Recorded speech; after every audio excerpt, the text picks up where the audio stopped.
Hola mis queridas pibitas y pibardos, espero que no estén aquí porque ya hayan embarazado a sus primas o que tú seas la prima embarazada, por Dios qué gente tan caliente. Aunque, comúnmente, uno hace pendejadas de joven, pero tampoco se mamen y tengan precaución al menos. A 50 varos un condón, es más barato que irte al jale para mantener a tu morrito. Pero bueno, no estoy aquí para regañarlos, nada más para hacerlos reír y entretenerlos. Espero que ese no haya sido el caso. Pero si es así me veo en la obligación de decir, XD. Los te quiero mucho, mi amor. Ahora sí, comencemos con esta huevada, yo ya me voy porque yo ya lo tengo. Ah no, así no era jaja. Ya me voy porque la situación está jodida y tengo que mantener a una familia de 15 con el salario mínimo. Sale cabros, nos vimos. Agria. Por donde vivo hay un señor que tiene una tiendita. Toda mi vida la he vivido en el mismo lugar, así que se podría decir que le conozco desde siempre. Este señor es alguien amable. Cuando voy a comprar hacemos la cotorriza presencial y platicamos un poco. Se podría decir que nos llevamos bien. Claro que no somos íntimos ni nos hacemos confidencias, solo frecuentamos, pero nos conocemos. Hace unos pocos meses me enteré de que su esposa es su prima. Por supuesto que no son asuntos de mi incumbencia y no quiero que esto sea visto como una burla o crítica a su vínculo. Por ahí no ve el video. Sin embargo, me pregunté a mí mismo qué pasaría si dos personas se aman, tanto como para tener un vínculo gentil, de respeto y apoyo como lo es el matrimonio, y tener descendencia, pero seguir siendo familiares al fin y al cabo, e ignorar o hacer de lado este último hecho. Es evidente que es posible, quiero decir, el señor ya lleva años casado con su esposa, e incluso tiene nietos. Puedo decir que son felices, o que al menos viven tranquilos. Pero, entonces si las personas que cometen incesto pueden estar felices con esto, vivir bien, reconocerlo y aceptarlo, ¿por qué es visto como un tabú por la cultura y por la sociedad actual en general? En algunos países es incluso tratado como un delito que atenta contra el bienestar de la familia. Y ok, sí, pero ¿por qué tanta repulsión al mismo? Y no me malinterpreten, en el ámbito jurídico, el incesto está relacionado estrechamente con el abuso sexual, específicamente a menores por parte de sus familiares mayores, que, por cierto, en el abuso sexual infantil, en su mayoría, el agresor es familiar o al menos muy cercano a la familia del menor. Independientemente de que sean familiares, es un delito grave que, por supuesto, debe ser tratado debidamente. Claro que la historia del señor de la tiendita representa solo un único enfoque, y ese enfoque trata sobre lo que yo he podido ver. Sin embargo, esto va más allá de dicha óptica y que los memes del norte de México. Para quien no esté enterado o no sea de México, pues la raza del centro y sur del país se burla de la gente que radica en los estados del norte del mismo, porque, según los memes y quienes se burlan, los regios / norteños contraen matrimonio o relaciones sexuales entre primos. A mí se dieron risa porque la verdad me sentí identificado. Bueno, no, pero ahí está el contexto. Como ya te habrás dado cuenta, incesto será el tema principal del video, y como la vez anterior, me dio curiosidad saber el por qué el incesto es visto como algo satánico. Después me interesé por las causas y las consecuencias. Así que sean bienvenidos, hoy hablaremos sobre el porqué de la existencia del incesto. Pero, ¿qué es el incesto?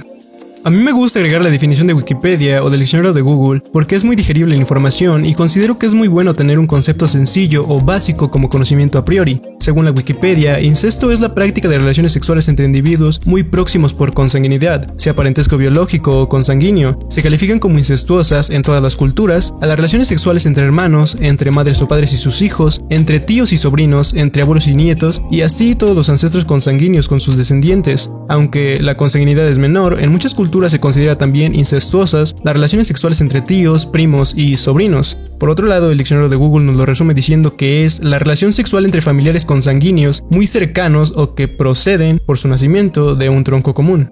Buscando por ahí, encontré una definición expuesta en un ensayo escrito por Raúl Jorge Aragonés. Él dice que el incesto es el resultado de un proceso en que se canalizan y transforman los instintos territoriales anárquicos en pulsiones humanas, con orientación de objeto, afectos y representación, que circulan como líbido en las relaciones intersubjetivas. En este sentido, el incesto es un híbrido hecho de naturaleza y de cultura. Históricamente, o como diría mi profesor de historia de la secundaria, que casi me reprueba, en el paso del hombre por el tiempo, el incesto se ha ido presentando en diversas épocas, en distintas culturas y también como manifestaciones culturales entre las mismas. Se hizo presente en la mitología griega y en la egipcia. Los dioses tenían descendencia por reproducirse entre ellos, pero a ellos los unían lazos que ahora denominamos parentesco. Esto también sucedió con personajes míticos, siendo el más conocido y influyente el caso de Edipo. Hablando de dioses, de creencias, de religión, la religión católica supone que la población mundial es un producto del incesto y, curiosamente, no solo una vez sucedió esto. La primera ocurrió con la descendencia de Adán y Eva y la segunda en el arca de Noé, pues iba él, su esposa, sus hijos y sus parejas, además de los otros seres vivos a bordo. En el pasaje histórico y objetivo de los hechos, hizo su aparición en el antiguo Egipto con la dinastía tolemaica y muchos de los faraones predecesores, siendo uno de los casos más populares el de Cleopatra y dos de sus hermanos menores, Ptolomeo XIII y Ptolomeo XIV. En la Roma antigua también se tiene registro de que varios emperadores cometieron incesto con sus hermanas y madres. Tal es el caso de Nerón, quien es acusado de haber cometido incesto con su madre Julia Agripina la menor para los cuates. Siglos después, se tienen registros de que durante el Renacimiento, los papas Alejandro VI y Pablo III contrajeron relaciones incestuosas con sus hijas, Lucrecia Borgia y Constanza Farnesio, respectivamente. En la Europa moderna, sin duda uno de los dominios más predominantes fue el de los Habsburgo en el siglo XVI. Una vez se hicieron con el poder de diversas partes del continente, se comenzaron a relacionar entre ellos, para así asegurar que su familia, representada por sus descendientes, mantuvieran el poder. Esto fue contraproducente, pues, y cito a la página de Cultura Colectiva, derivó en generaciones de individuos con mala salud y características físicas débiles, lo cual culminó en Carlos II, conocido por su baja inteligencia, fuerza y físico enfermizo. Nunca pudo tener hijos, pues era estéril, dándole así fin a una de las dinastías más poderosas de la historia. Aunado a esto, como si no fuera suficiente ya, hay grandes personalidades de la rama de la ciencia que también cometieron incesto. En física tenemos a Albert Einstein, quien se casó con su prima Elsa. Algo curioso es que sus madres eran hermanas y sus padres primos. En biología contamos con Charles Darwin, quien también contrajo matrimonio con su prima Emma Wedgwood. Y por último, en literatura está Edgar Allan Poe, quien, como ya lo está suponiendo, también se casó con su prima, Virginia Eliza Clem. De lo anterior, podemos suponer que, independientemente de la época y de la cultura, las normas y prohibiciones de las mismas, el incesto puede hacerse presente. Por supuesto que hay bastantes causas para que el incesto y el deseo incestuoso aparezcan. Entre las explicaciones del porqué de este fenómeno y que dan sentido a los casos vistos anteriormente y a los presentes en nuestra actualidad están: la razón que predomina en los grandes imperios de la antigüedad era la de mantener el poder en una misma familia, en una misma dinastía. Era una regla para mantener el control del poder en los miembros de determinado linaje. No es que pudieran elegir, sino que tenían que hacerlo. El ser humano tiene instintos, y de entre ellos están los que lo inclinan a reproducirse o simplemente satisfacer sus deseos carnales, instintos territoriales porque su propósito es únicamente sentir placer sexual, conseguir los estímulos para su goce sensual. La antesala para conseguir esto es la atracción sexual, y la atracción sexual interesada dependerá del tipo de sociedad y educación a la que se esté sometido o de la que se forme parte, pero la atracción sexual es, inequívocamente, algo congénito. Darle una inclinación a esta atracción sexual, es decir, una preferencia, va más allá del instinto porque se necesita cultura para guiarle. Es por eso que las personas que se reproducen entre familia no lo ven como algo malo o algo bueno, simplemente lo querían hacer y lo hicieron.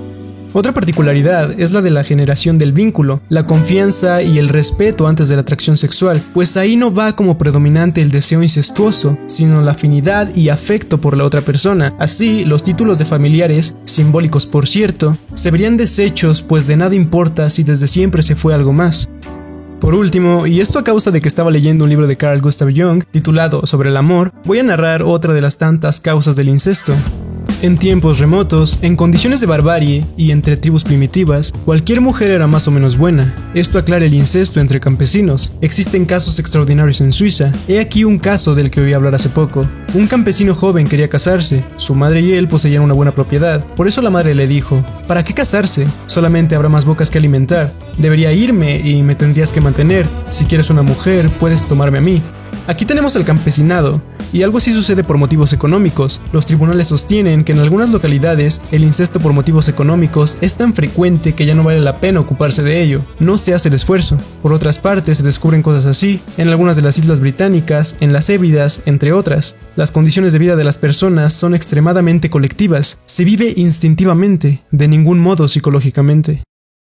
No diría que lo que acabo de narrar, ni mucho menos las causas propuestas anteriormente, sean el porqué de la existencia del incesto. No espero lograr darle respuesta con las causas, al menos no del todo. Considero que la respuesta a la pregunta de la existencia puede ser resuelta si se comprende el origen.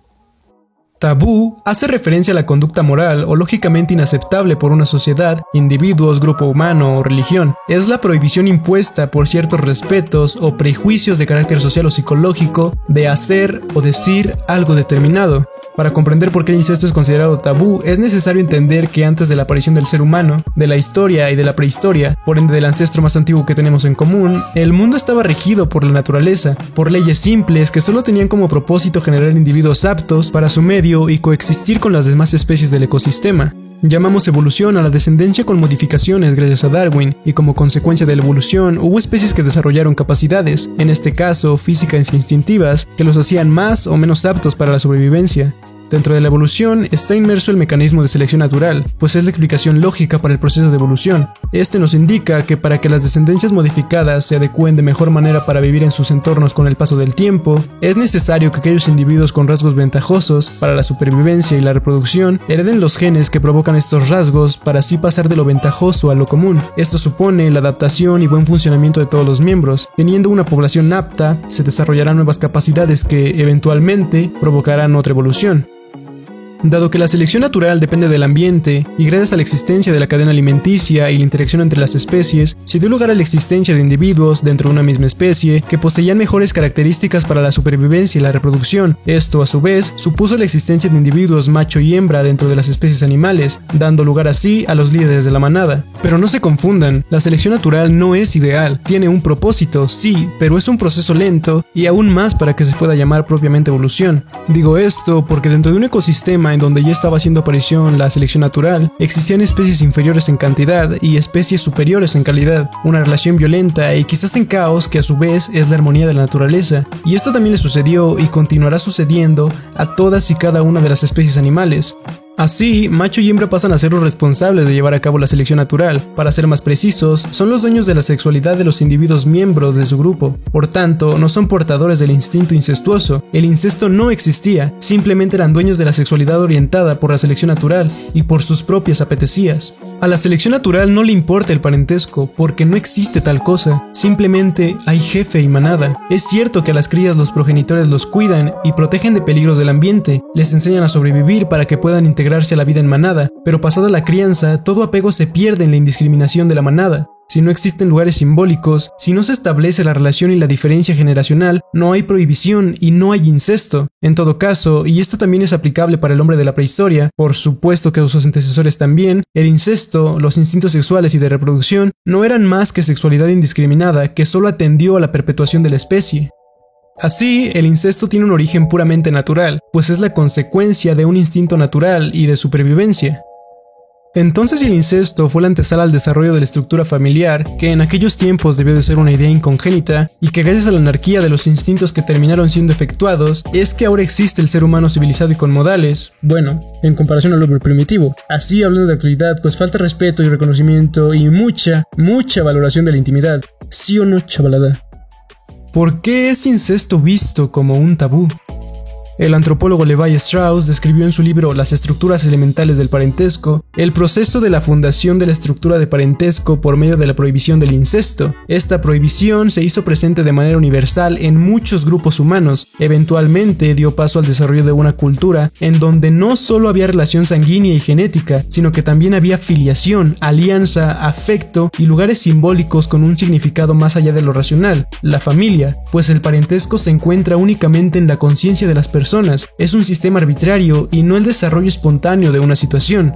Y sí, podemos formar una tríada con el incesto y la prohibición del mismo, dando lugar a la estructura del parentesco, que a su vez dio paso a la diversidad humana así como a la cultura. Pero, como plantea Raúl Jorge Aragonés en su ensayo sobre el origen y naturaleza del incesto en la teoría de la evolución, tuvo que suceder algo que hiciera que los procesos de selección natural fueran interrumpidos. Ese algo supone que los lugares de macho y hembra fueran inútiles con su llegada y que ya no existiera la clasificación de jefe y manada. El hombre, como sinónimo de humanidad, le fue ganando espacio a la naturaleza y a sus leyes, convirtió los trozos de la naturaleza en objetos. Este hombre técnico precede a la organización familiar, pues hizo de los objetos sus propias prótesis, mutando, al mismo tiempo, todas sus capacidades sin esperar la herencia del genoma para ser el alfa, ni poniendo a la selección natural de su lado, sino sobrepasándola. Con el tiempo se fue rodeando de sus objetos, y esto es importante porque con la aparición de los objetos se empezó a tener noción de lo que es mío, de lo que me pertenece a mí. Así, el hombre primitivo comenzó a crear un mundo de objetos, una realidad inventada por él, extraída de la naturaleza y sobrepuesta a la de la naturaleza, haciéndola suya en esta nueva realidad. Este fue el principio de la realidad de objetos, de la realidad objetiva que no tenía por qué obedecer a las leyes de la naturaleza. Ante esto, la estructura bipolar jefe-manada empezó a deshacerse, pues ya no era tan eficaz. Con la llegada de las herramientas, ocurrió una simbiosis, misma que exigió el desarrollo de nuevos comportamientos. Los comportamientos territoriales fueron reemplazados por los comportamientos generados, aprendidos y adquiridos. El poder se fue desplazando a las manos habilidosas. Fue aquí que la inteligencia hizo su primera escala sobre el cuerpo. Se podría decir que transmutamos gracias a querer sobrevivir. Visto así, nuestra actualidad pareciera algo naturalmente inevitable. Raúl Jorge Aragonés nos dice que, de lo mucho que pasó en aquellos tiempos, de lo que más nos diferenciamos de las otras especies y que constituyó la pieza fundamental para abordar el próximo tema, haciendo alusión al origen de la estructura del parentesco, fue la noción del objeto, porque, consecuentemente, se logró la noción del sujeto y del vínculo que hay entre el sujeto y el objeto. Sujeto es el individuo pensante y objeto es la cosa que es pensada o percibida. Esto lo coadyuva con los párrafos siguientes diciendo que, con la creación de los objetos, en su milenario recorrido durante la Edad de Piedra, el hombre desarrolló la noción del objeto y, como consecuencia de esto, la noción de ser el sujeto de los objetos y ser el sujeto de observación de sí mismo como un objeto. Podemos comprender que así fue como el ser humano fue adquiriendo la representación de sí mismo como objeto, como el protagonista de las cosas que hace, de sus cambios, de lo que posee, de sus decisiones. Según Raúl Jorge Aragonés, la estructura del parentesco, recordemos que parentesco es el vínculo de consanguinidad, filiación, alianza y afecto, surgió con el nacimiento y permanencia del primer hijo. Para que se hubiera continuado la crianza del hijo en lugar del apego y rechazo, tuvo que ser incorporado en un vínculo permanente, como hijo, sin vuelta a la indiferenciación de la manada. Esto no podría haber sido posible de no ser por la posición activa de la hembra madre, y la aceptación o mínimo acuerdo del padre macho. Con el lugar del hijo creado, este a su vez dotó de sentido a otros dos lugares, el de la madre y el del padre. Por supuesto, y como ya se mencionó con anterioridad, estos lugares no existían en la naturaleza, son únicamente simbólicos con sus atribuciones y prohibiciones, son creación humana pura.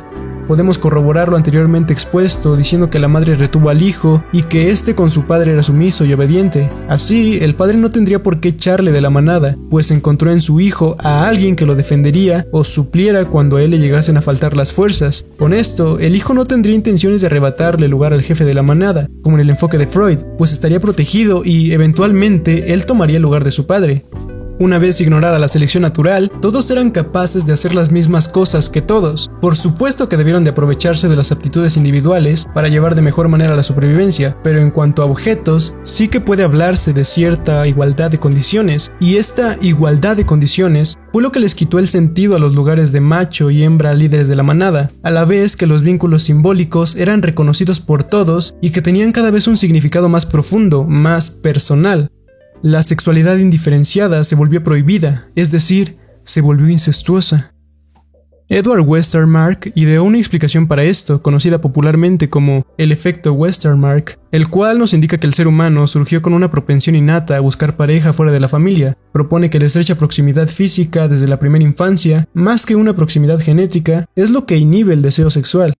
Retomando lo anterior, la relación sujeto-objeto había creado una dimensión, que es aquella distancia con lo otro. Con el conocimiento de lo mío, de lo otro, de los demás, del yo, fue que apareció el espacio interno, aquel sitio en donde pensamos lo que sentimos, lo que decidimos y demás para nosotros mismos. Este espacio permitió el desarrollo del afecto entre los demás y el yo. Muy probablemente el afecto dio lugar a los sentimientos y estos últimos influencian las decisiones.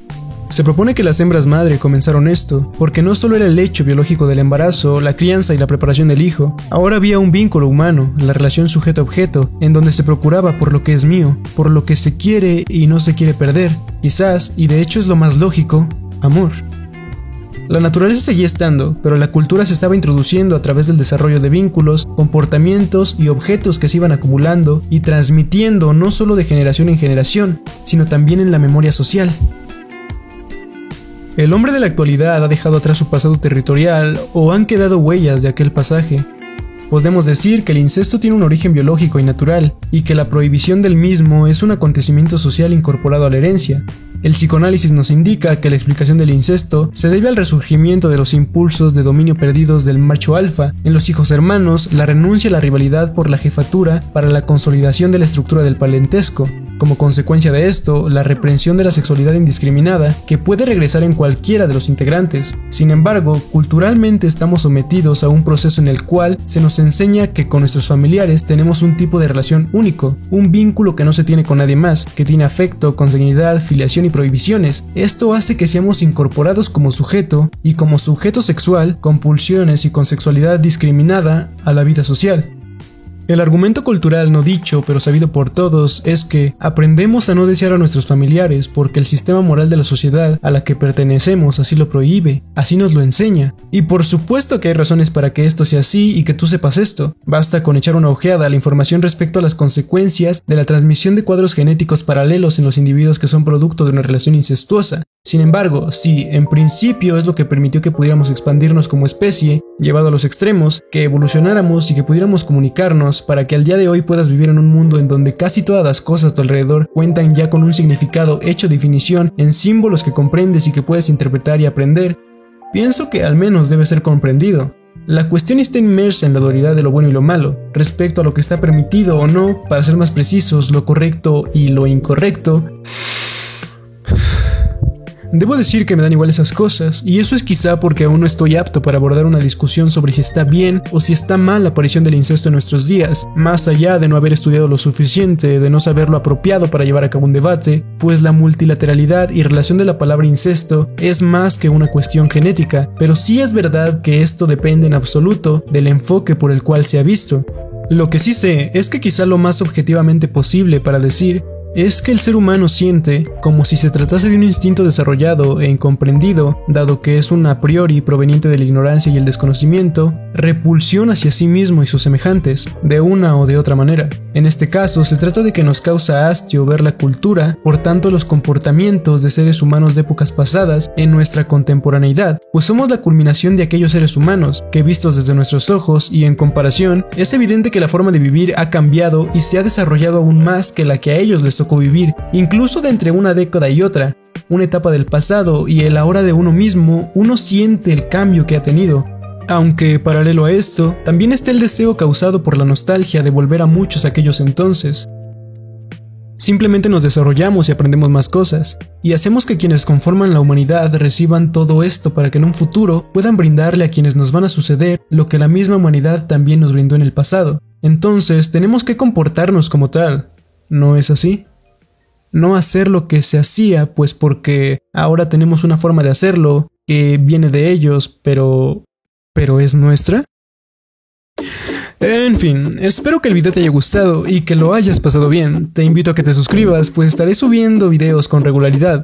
Procuren no besar a sus primas en una fiesta familiar cuando ya todos están borrachos y ustedes también. Recuerden usar cubrebocas y lavarse las manos. Sin más que decir, adiós. Y por cierto, el próximo video será un tanto diferente. Podría decirse que es una apuesta, no sé, ya veremos.